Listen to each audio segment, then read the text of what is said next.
Great. We'll go ahead and get started. I'm Jeff Gima. I'm the director of the AMICAL Consortium based at the American University of Paris. I want to welcome everyone to AMICAL 2025, the 22nd annual conference of the AMICAL Consortium. The AMICAL Consortium brings together 29 American-modeled international liberal arts institutions located in 19 countries throughout Europe, Africa, the Middle East, Central Asia, and South Asia. And our consortial work aims to collaboratively advance libraries, technology, and pedagogy across our campuses. It's worth pointing out some of the things that make AMICAL's work special as a consortium, I think. I like to say that AMICAL helps to build and leverage connections between libraries, technology, and the classroom in particular, as spaces where information is used, spaces where information is created, and building these connections within the critical and interdisciplinary environment of liberal arts study and scholarship. AMICAL is more generally about collaboration, and we're in a moment where collaboration is really critical. We're living certainly as global citizens, but even as educators, living in an environment that feels tumultuous and unpredictable, and on a global scale. It's a period where the direction forward may not be that clear. The intersections of AI with higher education being just one example of the uncharted spaces we're trying with some difficulty to navigate. And the means for confronting these challenges and moving forward may feel tenuous. But sharing with peers helps us to leverage the resources we have as a group. And learning from each other helps us to triangulate, to gain some perspective and points of reference that can make it more likely that we're moving in ways that are actually helpful in terms of our educational missions. One point of reference that I wanted to mention, a widely adopted resource at this point that AMICAL recently connected with, is the Student Guide to Artificial Intelligence from AAC&U and Elon University. And I'll just share in the chat the link to that real quick.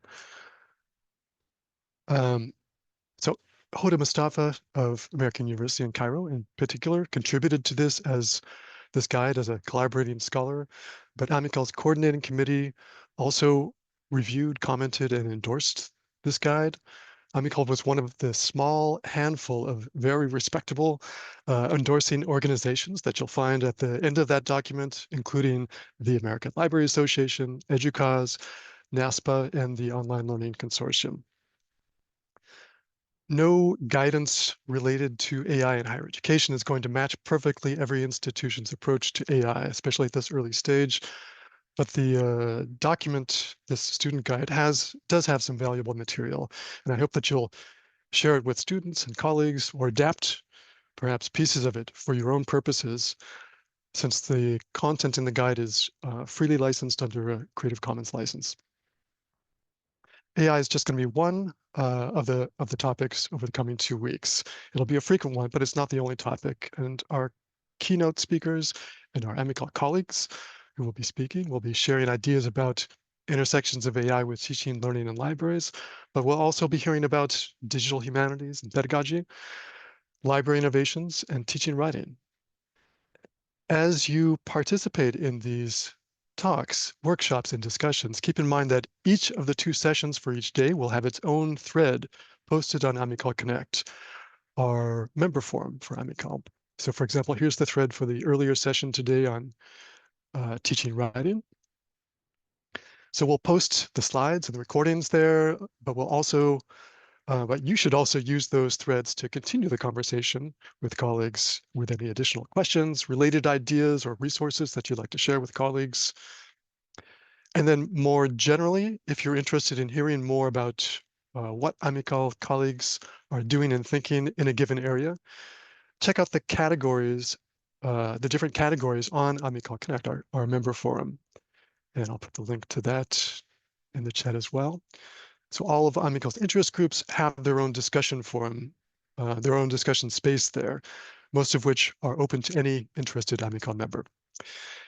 If you have an idea for a follow-up action after the conference, an idea for a follow-up activity or action, event, perhaps a webinar, an online workshop, or a collaborative project that's sort of arising from the discussions at the conference, send your suggestion to one of our committees or interest groups.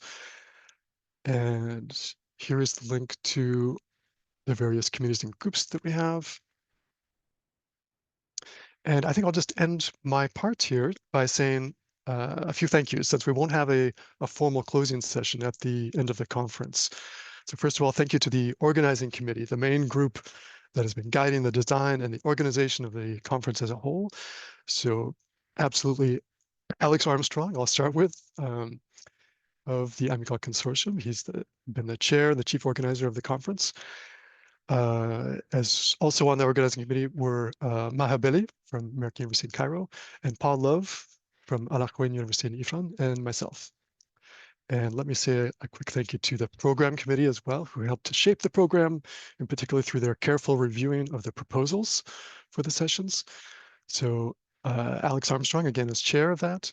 And then Maya Kiki, Asma Al-Kanan, Maha Belli, Gildiz Bekbalaeva, Joyce Treiby, myself, Kara Jones, Ekaterina Kombarova, Paul Love, Jason Mirich, Jasmina Najar, Livia Piotto, Angelina Popova, Michael Steppel, Maya Zaki, and Ruxana Zia.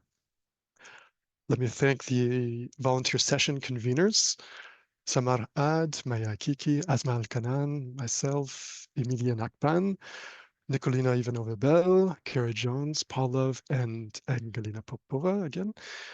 Let me thank our keynote speakers, Audrey Waters, Leo Lowe, and Phil Dawson. And thank you to all of our AMICAL member speakers who are going to be speaking at different points throughout the next 2 weeks.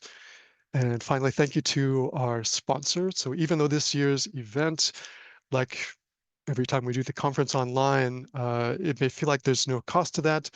There's no direct cost to members, but there are indeed costs to producing an event, even an online event. So we'd like to thank OCLC for helping to make the event possible. So with that done, I will now hand things over to Maha Belli, who will introduce our first keynote speaker.